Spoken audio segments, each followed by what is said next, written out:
اگر ڈھیروں دولت سنبھال سکتے ہو تو کسی بھی نماز کے بعد اللہ الصمد کی ایک تسبیح اس طرح سے پڑھ لو، پھر 15 منٹ بعد ہی پھر ایسا معجزہ ہوگا کہ اچانک سے اللہ کا نیک بندہ آئے گا اور 80 کروڑ دے جائے گا انشاءاللہ۔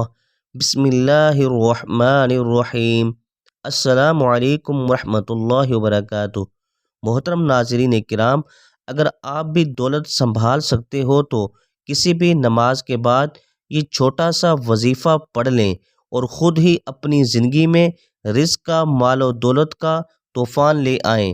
ناظرین کرام، آج کا یہ وظیفہ، آج کا یہ عمل آپ لوگوں کو چلتے پھرتے کسی بھی وقت پڑھ لینا ہے۔ یہ وظیفہ آج تک میں نے اپنی زندگی میں جس کو بتایا انہوں نے وظیفہ پڑھا اور ان کی حاجت مراد اللہ پاک نے پوری کر دی۔ شام کو یہ وظیفہ پڑھا، ان کی ساری پریشانی ختم ہو گئی۔ یہ وظیفہ اتنا مجرب اور خاص وظیفہ ہے، یہ اللہ الصمد کا وظیفہ ہے۔ ساتھ میں آپ کو 2 وظائف بھی مزید ملا کے پڑھنے ہیں اپنی زندگی سے۔ اگر آپ لوگ چاہتے ہو کہ غربت و تنگدستی ختم ہو جائے، آپ کی زندگی میں جو پریشانیاں ہیں، خاص طور پر آپ کی جو مالی پریشانی ہے وہ فوری طور پر ختم ہو جائے، تو آپ بھی اللہ پاک کی ذات پر یقین کرتے ہوئے، اللہ پاک کی ذات پر بھروسہ اور اعتقاد کرتے ہوئے کسی بھی دن یہ وظیفہ کسی بھی نماز کے بعد چلتے پھرتے پڑھ لینا۔ یہ وظیفہ آپ لوگ کہیں بھی کر سکتے ہیں، چاہے اپنے گھر میں ہو، چاہے دکان میں ہو، چاہے آفس میں ہو، چاہے راستے میں ہو، کہیں جا رہے ہوں یا کہیں سے واپس آ رہے ہوں۔ اس وظیفے کو پڑھنے کے لیے کوئی پابندی نہیں ہے، وقت کی، جگہ کی کوئی بھی پابندی نہیں ہے۔ وہ لوگ جن کو آج تک وظائف سے کوئی بھی فائدہ نہ ہوا، جو لوگ کئی دنوں سے، کئی مہینوں سے وظائف پڑھ رہے ہیں، جن کو آج تک کبھی کوئی فائدہ نہ ہو سکا، یا اگر فائدہ ہوا بھی تو جیسا فائدہ وہ چاہتے تھے ویسا فائدہ نہ ہوا، تو آج کا وظیفہ وہ میرے پریشان دکھی بہن بھائی بھی لازمی پڑھ لیں انشاءاللہ۔ اللہ پاک کرم والا معاملہ فرمائے گا، اور اس وظیفے کو پڑھ کے آپ کو دعا لازمی کرنی ہے، بھلے چھوٹی سی ہی مانگ لو، لیکن آپ لوگ دعا لازمی کیجئے گا۔ مگر بہتر ہے کہ آرام سے، سکون و اطمینان سے رب العالمین سے دعا مانگیں۔ اب وظیفے کو سمجھ لیں، آپ لوگوں کو وظیفہ بتانے لگا ہوں۔ اگر آپ لوگ کام پر بھی ہوں، کسی وجہ سے اپنے گھر میں نہ بیٹھے ہوں، مگر وقت نہ ملا، تو پھر آپ لوگ اپنی ملازمت کی جو جگہ ہے، کاروباری جگہ ہے، وہاں پر بیٹھ کر بھی یہ وظیفہ پڑھ سکتے ہو۔ سب سے پہلے آپ لوگ سکون سے، خاموشی سے کسی مناسب سی جگہ پر بیٹھ جانا ہے، چپ چاپ آپ لوگوں کو یہ وظیفہ پڑھنا شروع کر دینا ہے۔ وظیفہ پڑھتے وقت کسی سے آپ کو بالکل بات چیت ہرگز نہیں کرنی۔ اکثر لوگ کہتے ہیں کہ ہم بہت سے وظائف پڑھتے ہیں لیکن ہمیں فائدہ نہیں ہوتا، تو میرے بھائیوں، میری بہنوں، اس کی یہی وجہ ہے۔ میں آپ کو 3-4 وجوہات بتا دیتا ہوں۔ پہلی وجہ یہ کہ آپ لوگ جب بھی کوئی وظیفہ پڑھتے ہو تو آپ لوگ لوگوں کو بتا دیتے ہو کہ ہم وظیفہ پڑھ رہے ہیں، ہم وظائف پڑھ رہے ہیں، تو اس طرح ہرگز نہ کیا کریں۔ جب بھی وظیفہ پڑھیں کسی کو ذکر مت کریں کہ ہم کوئی بھی وظیفہ پڑھ رہے ہیں۔ اور اس کے علاوہ آپ لوگوں کی جو دوسری غلطی ہے کہ وظیفہ پڑھتے وقت آپ لوگوں کی توجہ وظیفے پر کم ہو جاتی ہے، مطلب آپ لوگ کام بھی کر رہے ہوتے ہو، ساتھ ساتھ فون پر باتیں بھی کر رہے ہوتے ہو، اپنی مصروفیات میں ہوتے ہو، اور ساتھ میں وظائف بھی پڑھ رہے ہوتے ہو، تو اس سے بھی وظائف اثر نہیں کرتے۔ وظیفہ جب بھی پڑھنے کے لیے بیٹھیں، پوری توجہ سے، پوری دل جمی سے، پورے توجہ سے، خشوع و خضوع سے، جس ترتیب سے اور جیسے بتایا گیا ہو، اللہ پاک کی ذات پر یقین کرتے ہوئے آپ کو اسی طرح سے وظائف پڑھنے ہیں۔ اللہ پر یقین کا اور توکل کا سفر بے حد حسین اور خوبصورت ہوتا ہے۔ جو اس راہ کے مسافر بن جاتے ہیں، کامیابی ان کا مقدر بن جاتی ہے۔ اللہ پر توکل اور اس کی ذات پر یقین کا سفر در حقیقت دکھوں بھری زندگی سے پرسکون زندگی کا سفر ہوتا ہے۔ اللہ پر یقین کرنے والوں کو سکون قلب کی نعمت میسر ہوتی ہے، پھر وہ ہر وقت مسرور اور مطمئن ہوتے ہیں اور انہیں مکمل طمانینت حاصل ہوتی ہے، کیونکہ ان کا یقین ایسی ہستی پر ہوتا ہے جو اس پوری دنیا کا بادشاہ اور پالنہار ہے۔ وہی مالک حقیقی ہے، وہی سب کو پالنے والا ہے، جو انسانوں، حیوانات، چرند پرند، زمین پر بہتے ہوئے دریا اور سمندر میں بہتے ہوئے پانی میں تیرتی ہوئی رنگ برنگی مچھلیوں، اس زمین پر چلتی ہوئی چھوٹی سی چونٹی، حتیٰ کہ آنکھ سے نظر نہ آنے والے مخلوق کا بھی خالق، مالک اور پروردگار ہے، جس کے حکم کن فیکون سے مقدر بدل جایا کرتے ہیں، تقدیریں بدل جاتی ہیں۔ اور جانتے ہو کہ یقین اعتقاد کیا ہے؟ جب زندگی میں غموں کے گہرے بادل ہوں اور روشنی کی امید بالکل بھی نہ ہو، جب صحرا میں بھٹکنے والے مسافر کو ایک بوند پانی کی امید بھی نہ رہی ہو، جب زندگی میں خزاں ہی خزاں ہو اور بہار کی کوئی امید نہ ہو، اس وقت دل سے یہ آواز آنا کہ پریشان مت ہو، اللہ ہمارا خالق و مالک ہمارے ساتھ ہے۔ اللہ پر یقین تو سمندر سے بھی زیادہ گہرا ہونا چاہیے۔ جتنے بھی مشکل حالات ہوں، جتنے بھی اندھیرے راستے ہوں زندگی میں، پھر بھی توکل صرف اللہ پر ہی ہونا چاہیے۔ ایک دن اس اندھیرے میں روشنی کی کرن ضرور چمکے گی۔ جو اللہ کی عظیم ذات پر کامل یقین رکھتے ہیں، فلاح و کامیابی بھی انہی کے لیے ہوا کرتی ہے، تقدیریں بھی انہی کی بدلا کرتی ہیں۔ حضرت عمر بن خطاب سے روایت کا مفہوم ہے کہ رسول اللہ صلی اللہ علیہ وآلہ وسلم نے فرمایا، اگر تم اللہ پر اس طرح توکل اور بھروسہ کرو جس طرح توکل کرنے کا حق ہے، تو وہ تمہیں اس طرح رزق دے گا جیسے پرندوں کو رزق دیتا ہے۔ پرندے صبح سویرے خالی پیٹ نکلتے ہیں اور شام کو بھرے پیٹ واپس آتے ہیں۔ حضرت ابن عباس رضی اللہ عنہما فرماتے ہیں کہ ایک دن میں سواری پر حضور نبی کریم صلی اللہ علیہ وسلم کے پیچھے بیٹھا ہوا تھا، تو آپ صلی اللہ علیہ وآلہ وسلم نے فرمایا، اے لڑکے، میں تجھے چند باتیں بتاتا ہوں، اللہ تعالیٰ کو یاد رکھ، وہ تجھے محفوظ رکھے گا۔ اللہ تعالیٰ کو یاد رکھ، اسے اپنے سامنے پائے گا۔ جب مانگے تو اللہ تعالیٰ سے مانگ، مدد چاہے تو اسی سے مدد طلب کر، اور جان سے لے کر اگر تمام امت تجھے کچھ نفع دینے کے لیے جمع ہو جائے تو وہ تجھے صرف اتنا ہی نفع پہنچا سکتی ہے جو اللہ تعالیٰ نے تیرے لیے لکھ دیا، اور اگر سب لوگ تجھے نقصان پہنچانے پر اتفاق کر لیں تو ہرگز نقصان نہیں دے سکتے مگر وہ جو اللہ تعالیٰ نے تیرے لیے لکھ دیا۔ قلم اٹھا دیے گئے اور صحیفے خشک ہو چکے۔ اس حدیث کو امام ترمذی اور طبرانی نے روایت کیا ہے، اور امام ابو عیسیٰ نے فرمایا کہ یہ حدیث حسن صحیح ہے۔ جب انسان اپنے رب پر اس قدر بھروسہ کر لیتا ہے کہ اس کے علاوہ کوئی بھی اس کی ضرورت پوری کرنے والا نہیں ہے، تو اللہ بھی اپنے بندے کو مایوس نہیں لوٹاتا۔ جو لوگ اللہ کے در کو چھوڑ کر دوسروں کے در سے مانگتے ہیں، کیا انہیں اللہ کی ذات پر تھوڑا سا بھی یقین نہیں؟ کیا انہیں اس دنیا کے لوگوں پر اللہ کی ذات سے زیادہ بھروسہ اور یقین ہے؟ جو ذات رات کو درختوں پر بیٹھے ہوئے پرندوں کو نیند میں بھی نیچے نہیں گرنے دیتی، وہ ذات انسان کو بھلا بے یار و مددگار کیسے چھوڑ سکتی ہے؟ اللہ پاک کی ذات تو بہت رحیم و کریم ذات ہے، انسان کو اس کی سوچ سے بڑھ کر عطا کرنے والی ہے۔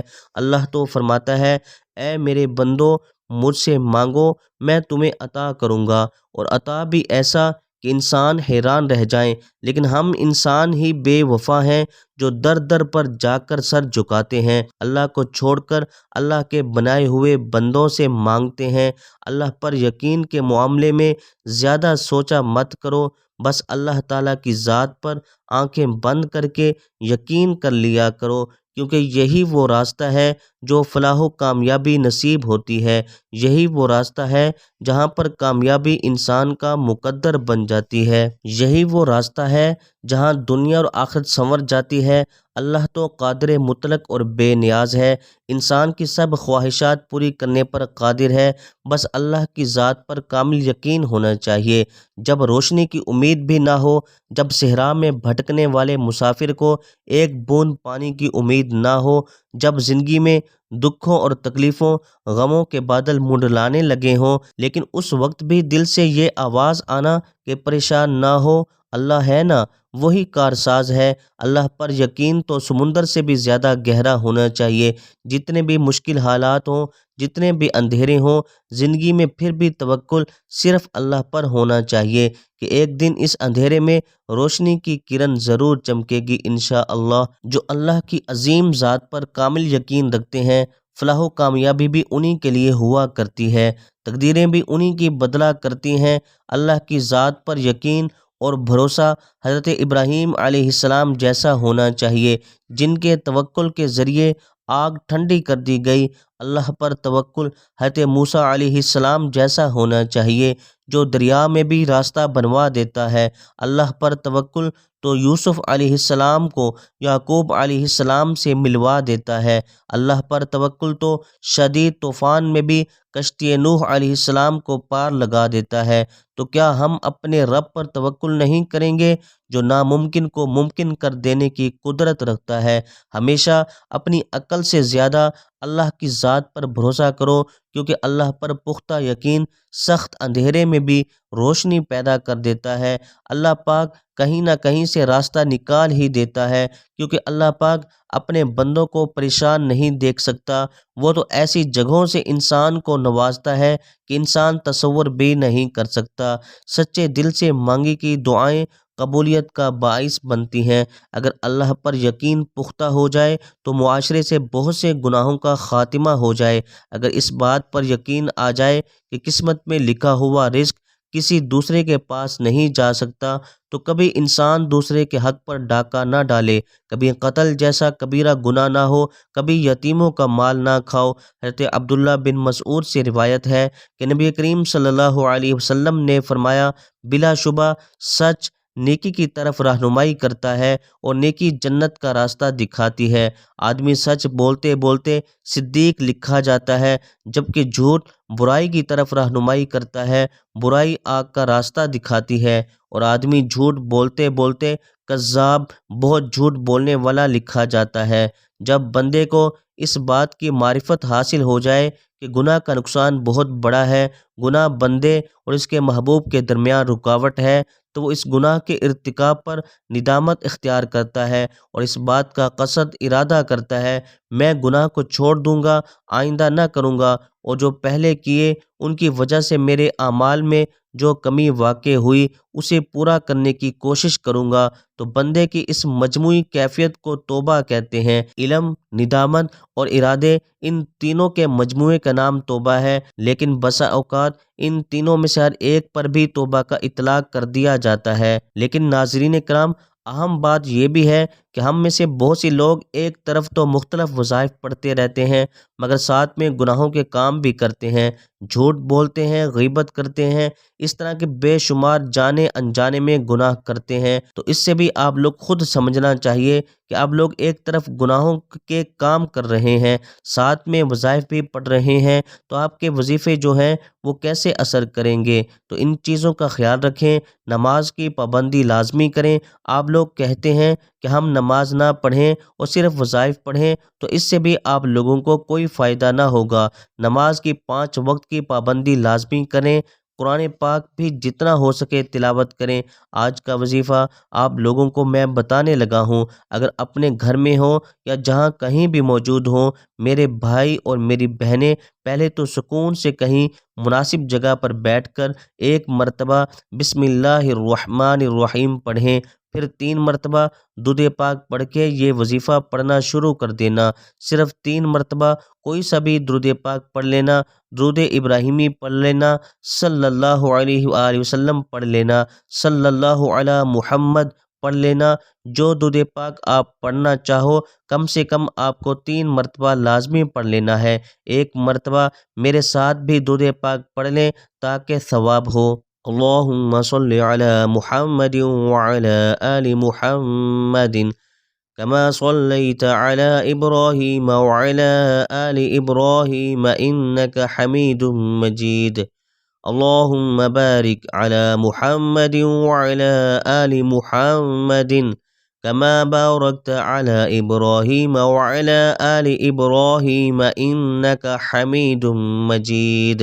درود پاک جب 3 مرتبہ پڑھ لو تو اس کے بعد آپ لوگوں کو یہ کلمات جو آپ لوگوں کو اپنی سکرین کے اوپر نظر آ رہے ہوں گے، بہت آسان سے کلمات ہیں. اللہ الصمد، اللہ الصمد، اللہ الصمد.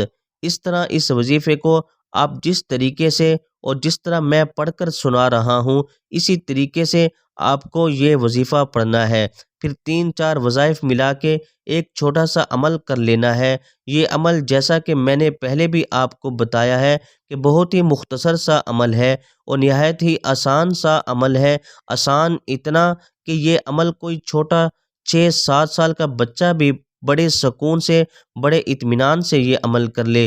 وظیفہ جو پہلے نمبر پر آپ کو پڑھنا ہے یہ صرف 100 مرتبہ آپ کو یہ وظیفہ پڑھ لینا ہے. جب آپ لوگ یہ وظیفہ اللہ الصمد کا 100 مرتبہ پڑھ لو تو اس کے بعد آپ تمام دوستوں اور بھائیوں کو اس کے بعد جو کلمات آپ لوگوں کو پڑھنے ہیں یہ کلمات آپ کو اپنے موبائل کی سکرین کے اوپر نظر آ جائیں گے. یہ کلمات میں آپ لوگوں کو پڑھ کے بھی بتا دیتا ہوں. لا الہ الا اللہ یا رزاق یا اللہ، لا الہ الا اللہ یا رزاق یا اللہ، لا الہ الا اللہ یا رزاق یا اللہ. ایک مرتبہ پڑھیں، پھر دوسری مرتبہ پڑھیں. آپ لوگ اچھے سے یہ کلمات پڑھ لیں. ان کلمات کو آپ نے صرف 33 مرتبہ آپ کو یہ کلمات پڑھ لینے ہیں. جب یہ کلمات آپ لوگ پڑھ لو 33 مرتبہ تو اس کے بعد آپ لوگوں کو اپنی سکرین کے اوپر جو وظیفہ اللہ الصمد، اللہ الصمد، اللہ الصمد کا دکھ رہا ہے، اب آپ لوگوں کو فوراً یہ وظیفہ پڑھنا شروع کر دینا ہے. اس کے بعد صرف 3 مرتبہ سورہ اخلاص پڑھ لیں. بسم اللہ الرحمن الرحیم. قل هو اللہ احد اللہ الصمد لم یلد ولم یولد ولم یکن لہ کفوا احد. اس کے بعد 300 مرتبہ استغفر اللہ، استغفر اللہ، استغفر اللہ پڑھیں. ناظرین کرام، استغفار یعنی استغفر اللہ کم از کم 300 مرتبہ روزانہ پڑھنے کی عادت بنا لیں. چاہے جس دن وظیفہ پڑھیں نہ پڑھیں لیکن استغفر اللہ کی پوری 3 تسبیح روزانہ لازمی پڑھیں. اس سے بھی آپ لوگوں کے رزق میں، گھر میں، کاروبار میں انشاءاللہ خوب برکت ہوگی. اور پھر جو آپ نے وظیفہ شروع کرنے سے پہلے درود پاک پڑھا تھا وہی درود پاک آپ لوگ آخر میں 3 بار پڑھ لینا. کوئی سا بھی درود پاک پڑھا ہو آپ نے وہی درود پاک آخر میں بھی پڑھ کے اللہ پاک سے آپ کو ہاتھ اٹھا کر خوب دعا مانگنی ہے. چاہے جو بھی آپ کی حاجت ہو، جو مراد ہو، اس کے لیے اللہ پاک سے رو رو کر، گڑ گڑا کر دعا مانگیں. اللہ پاک ضرور کرم فرمائے گا انشاءاللہ. فقط واللہ تعالی عالم.